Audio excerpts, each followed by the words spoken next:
Hello दोस्तों, welcome back to the channel utility commerce. आपका स्वागत है। और आज हम लोग मैक्रो इकोनॉमिक्स स्टार्ट कर रहे हैं। और उस मैक्रो इकोनॉमिक्स जो आपके क्लास 12th में, चाहे वो बिहार बोर्ड के बच्चे हों, चाहे वो सीबीएसई बोर्ड के बच्चे हों, चाहे और अदर स्टेट बोर्ड के बच्चे हों, वो सारे के लिए ये जो है आपका मैक्रो इकोनॉमिक्स एप्लीकेबल है।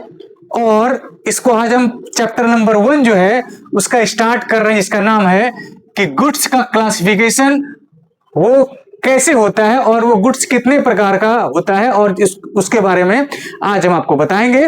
और हम लोग एक एक करके सारे कॉन्सेप्ट को यहां देखेंगे। तो चलिए स्टार्ट करते हैं। Classification of goods. कहा कि क्लासिफिकेशन ऑफ गुड्स में आपको गुड्स को क्लासिफाई किया गया, और वो क्लासिफिकेशन जो है वो दो प्रकार का किया गया। बोला गया गुड्स जो है वो दो प्रकार का होता है। कौन सा? बोला गया पहले को नाम दिया गया इंटरमीडिएट गुड्स। कौन सा? Intermediate goods. और दूसरे को नाम दिया गया कौन सा? Final goods. कौन सा किसको कहेंगे इंटरमीडिएट गुड्स?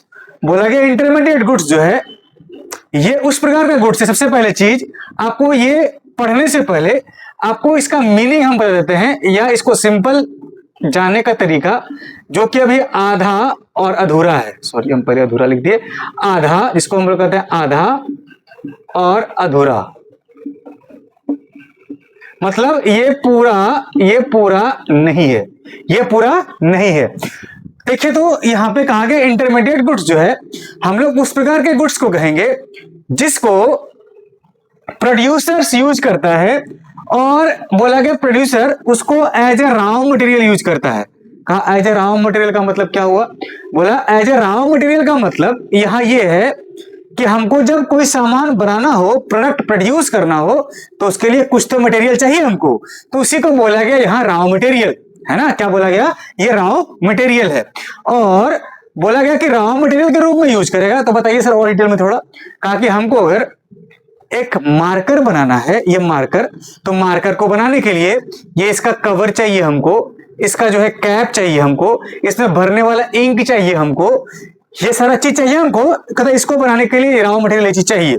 हम अगर एक शर्ट बनाना चाहें तो इसको बनाने के लिए हमको कपड़ा चाहिए, इसको बनाने के लिए हमको धागा चाहिए, ये सब चीज चाहिए ना हमको। इसी को बोला गया, कहता है जिस सामान को, जिस गुड्स को producer as a raw material use करे तो वो गुड्स इंटरमीडिएट गुड्स कहा जा सकता है। दूसरा बोला, कहता है इस गुड्स को प्रोड्यूसर रीसेल पर्पस के लिए खरीदता है। कहता है रीसेल पर्पस मतलब क्या सर? कहता है कि हम अगर कपड़ा खरीदे और उससे हमको शर्ट बना के मार्केट में बेचना है, तो कपड़ा हम इसीलिए खरीदे ना कि हमको बेचना है शर्ट बना के।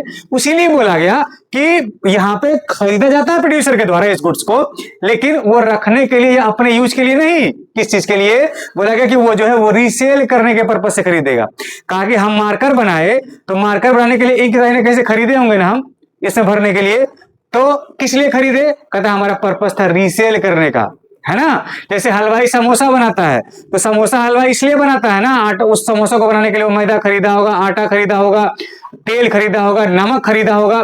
कहता है इस चीज को वो अपने घर में यूज करने के लिए नहीं, वो हलवाई जो है अपने दुकान में यूज करेगा समोसा को बनाने के लिए। तो इसीलिए वर्ड यूज किया गया क्या? It is use for resale purpose, है ना।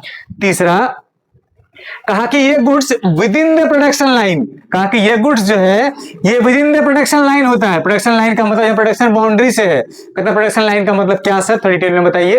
बोला कि हम अगर बोले आपको कि एक हलवाई अगर समोसा छान रहा है और यहाँ से आग लग रही है और यहाँ पे समोसा जो है वो कढ़ाई में छनाया जा रहा है, तो कहा कि ये अभी समोसा अभी कढ़ाई से जब तक नहीं निकला है ना, तो ये with in the production line है। इसका मतलब ये है कि जब समोसा जब तक कढ़ाई से बन के निकल नहीं जाए और वो सर्व होने के लिए रेडी नहीं हो जाए कंज्यूमर के प्लेट में, तब तक कहते हैं ये गुड्स बन के तैयार नहीं हुआ है, तो इसको यूज नहीं किया जा सकता है। तो इसीलिए बोले ये गुड्स अभी with in the production line है। का मतलब जो प्रोडक्शन का प्रोसेस है उस प्रोसेस में अभी चल रहा है, ये बन के तैयार नहीं हुआ है, इसीलिए इसको कहते हैं ये गुड्स जो है ये with in the production line है।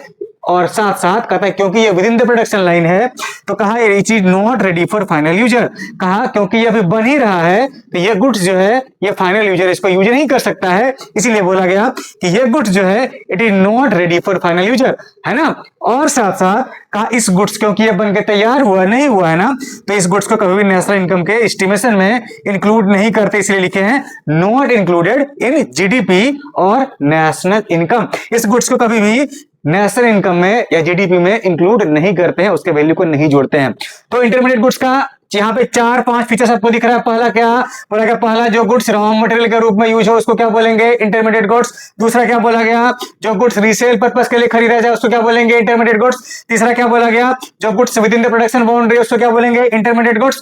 और साथ साथ बोला गया कि जो अभी रेडी टू बन के फाइनल यूजर के लिए रेडी नहीं है तो इसको भी हम लोगों को इंटरमीडिएट गुड्स के दायरे में रखते हैं। और साथ साथ कहा कि ये गुड्स अभी जो है बन ही रहा है तो जब तक ये फाइनल बनकर तैयार नहीं हो जाता है ना तो इसको नेशनल इनकम या जीडीपी में एस्टिमेट नहीं करते हैं। तो इस प्रकार के गुड्स को कौन सा गुड्स कहेंगे हम लोग, इंटरमीडिएट गुड्स, जिसको हम लोग कहते हैं ये प्रोसेस में चल रहा है।